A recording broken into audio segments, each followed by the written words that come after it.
संसार आके हंसला उबार, आजा बे घासीदास आबे अमरदास। सुन है संसार आके हंसला उबार, आजा बे घासीदास आबे बालकदास। ये आजा बे घासीदास आबे अमरदास, बाबा आजा बे घासीदास आबे बालकदास। ये आजा बे घासीदास आबे अमरदास, बाबा आजा बे घासीदास आबे बालकदास। सुना है संसार आके हंसला उबार, आजा बे घासीदास आबे अमरदास। सुन है संसार आके हंसला उबार, आजा बे घासीदास आबे बालकदास।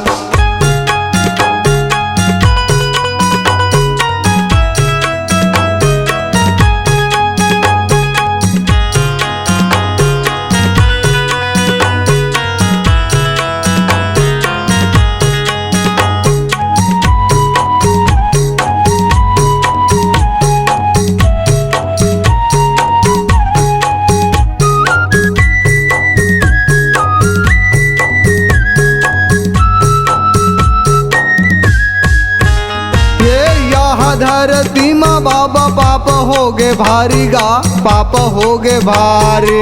यह धरती माँ बाबा पाप हो गे भारी गा, पाप हो गे भारी। ये कलप कलप के रोव धरती महतारी गा, धरती महतारी। कलप कलप के रोव धरती महतारी गा, धरती महतारी। ये धरती महतारी बाबा धरती महतारी गा, धरती महतारी बाबा धरती महतारी गा। धरती महतारी बाबा धरती महतारी गा। धरती महतारी बाबा धरती महतारी गा। सोना है संसार आके हंसला उबार, आजा बे घासीदास आबे अमरदास। सुन है संसार आके हंसला उबार, आजा बे घासीदास आबे बालकदास।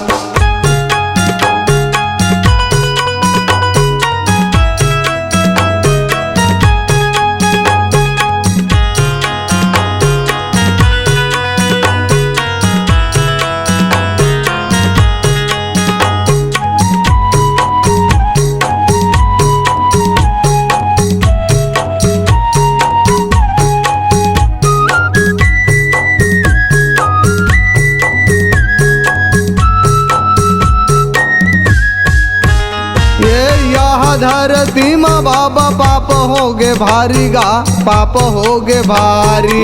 यह धरती माँ बाबा पाप हो गे भारी गा, पाप हो गे भारी। ये कलप कलप के रोव दुनिया के नर नारी गा, दुनिया के नर नारी।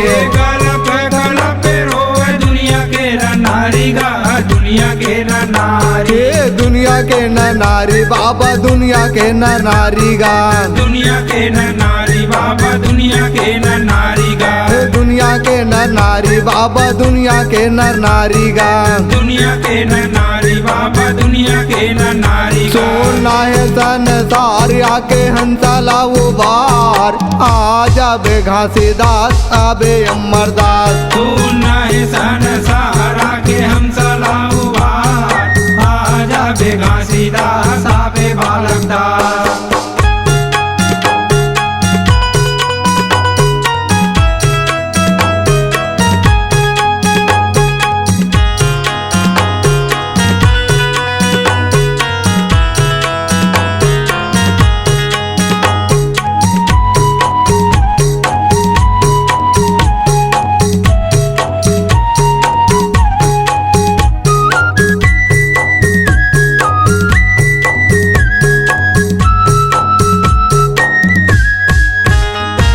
कलप कलप के रोवे गैया महतारी गा, गैया महतारी। कलप कलप के रोवे गैया महतारी गा, गैया महतारी। ये कब है गुरु बाबा दुनिया के खेवैया, दुनिया के खेवैया। कब है गुरु बाबा दुनिया के खेवैया, दुनिया के खेवैया।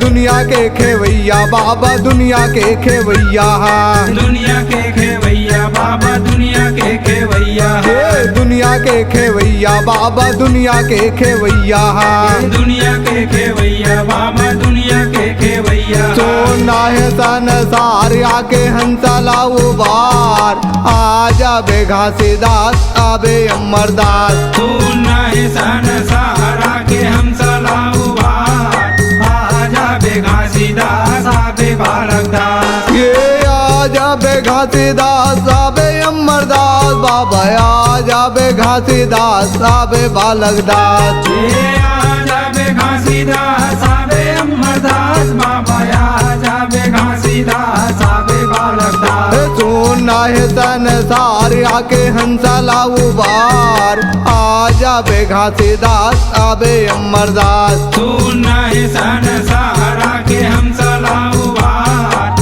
आजा बे घासीदास आबे बालकदास जग हवाई अंधियार आके हंसा लाओ बार आजा बे घासीदास आबे बालकदास जग हवै अंधियारा के हम सलाहू बार आजा बे घासीदास आबे बालकदास आजा बे घासीदास आबे बालकदास आजा बे घासीदास आबे बालकदास आजा बे घासीदास आबे बालकदास।